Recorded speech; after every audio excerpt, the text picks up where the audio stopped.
So in your opinion, what did each of these cast members bring to the table for you?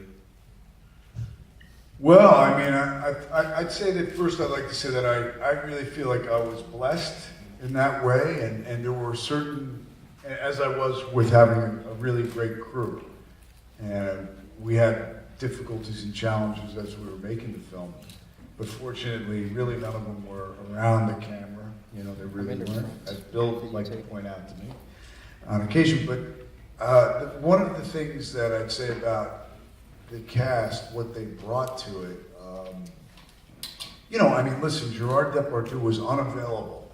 When I wanted to make the film 2 years before this, he was totally unavailable, you know? And then he became available, so some things like that happened. I did not have my character, who was number 3 on the call sheet, of Sok, the character of Sok, played by Saddam. Sra, we call him Sra, that's his name, his nickname. And you know, I happened to find him on Christmas Day, which was only a month or so before we started shooting. And I don't know what I would have done. I mean, I don't know why I wasn't totally freaked out at that point that I had not cast that important character yet. And it really was the best Christmas present I ever got, the day that I met him in front of the Capitol Guest House in Phnom Penh. Well, yeah, he was these guys, you know, well, he wasn't a cyclo driver. He was a moto driver, and now I was very attached to the idea of, he was a moto taxi driver, so that was his profession. He'd been a soldier. A lot of his story in the film is pretty much his own biography. His father was not a doctor, but he ran a medical clinic in Phnom Penh and was killed under the Khmer Rouge, you know. And, but he was a, you know, remarkable.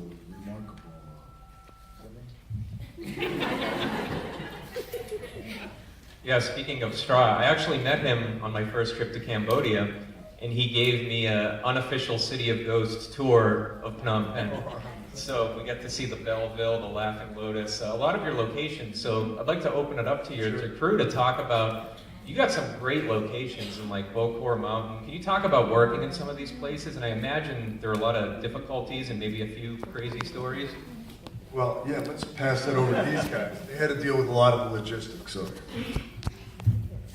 But, you know, I was reading a review of the movie that Roger Ebert wrote a while back, and he said that, you know, one of the things he complimented the movie on was, you know, how accurate and, you know, how the locations didn't feel like locations. They felt like we actually just walked into the place, and he specifically said that about Gerard Depardieu's Belleville. And what's kind of ironic about that is the production designer, who's not here, basically created that place. When we walked in, it was more or less empty and painted blue, I think. We, you know, he basically made it match the rest of the city better than it did by itself. In reality. And we talked about the floor. Endless conversations about what colors the floor should be. The awnings, they were wicker at one point, and we decided that was too much.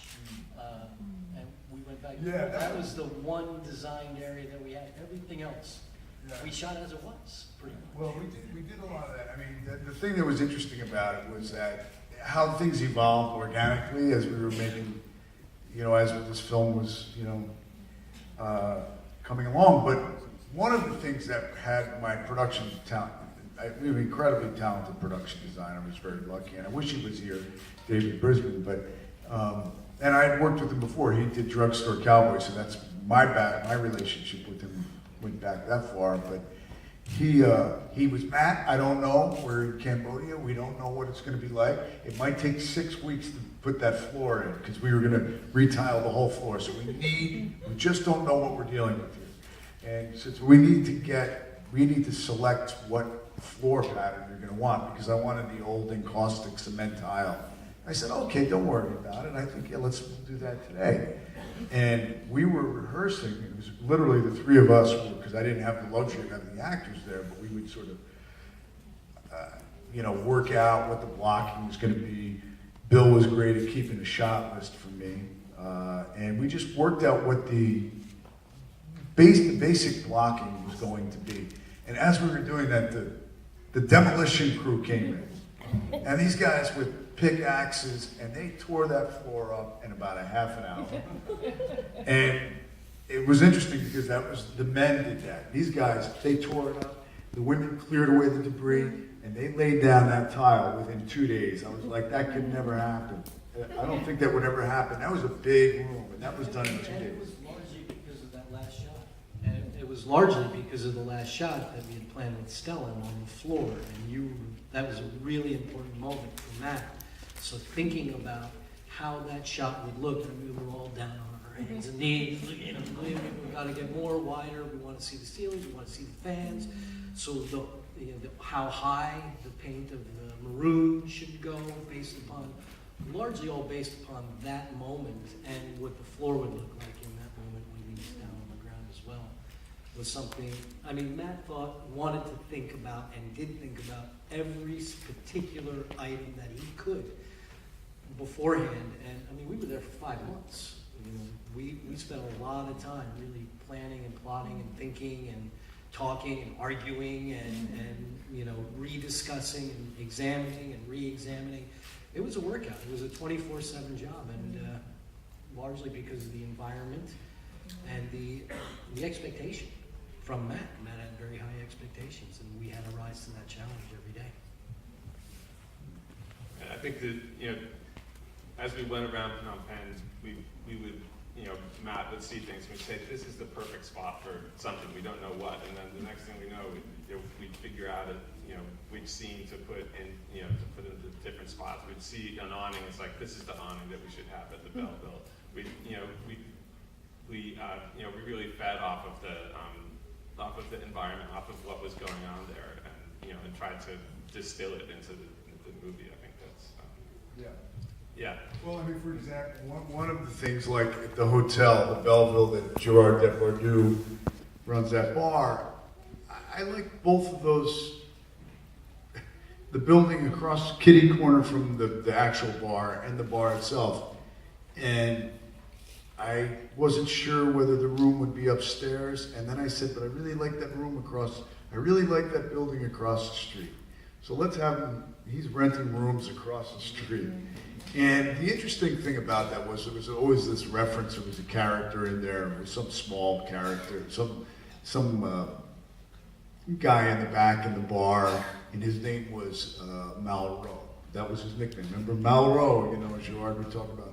And, you know, the idea was that he calls him Malraux after Andre Malraux, who was a Frenchman who ended up becoming the Ministry of Culture in France, but he actually robbed the temples up in Angkor. He robbed Bhakti Shrek back in the 20s, then had a change of heart, came back and became he did some incredible things. But when I met with David Chandler, and he told me, do you know that bar that you're shooting in was actually that building was the hotel that Andre Malraux stayed in 1926 when he came through Phnom Penh. That's where that hotel was. So there was all this sort of interesting.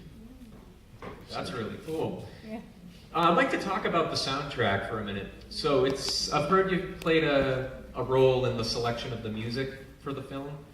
Yeah, hello, I'm a director, I better play a role in it. So what drew you to the Cambodian rock music of the 60s? I think a lot of us were introduced to it through your film, you know, and it's obvious why, you know, Cambodian people who grew up with this music love it, but why do you think it's attractive to so many foreigners as well?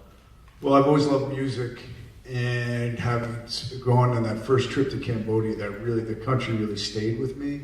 And, you know, it's funny, Al Rockoff, who was a character, a real interesting guy, was a photographer, was a character that was played by John Malkovich in The Killing Field, said to me, you know, this place really gets under your skin, doesn't it? And it's true.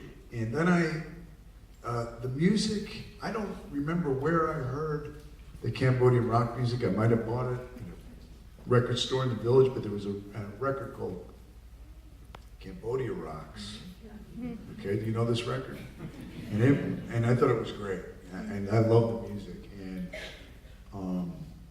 and so of course that was only the tip of the iceberg of how much great music there is in Cambodia, and you realize it's throughout the whole culture. You know that there's so much artistic creativity in that culture and history there. And yeah, it's really evident, you know.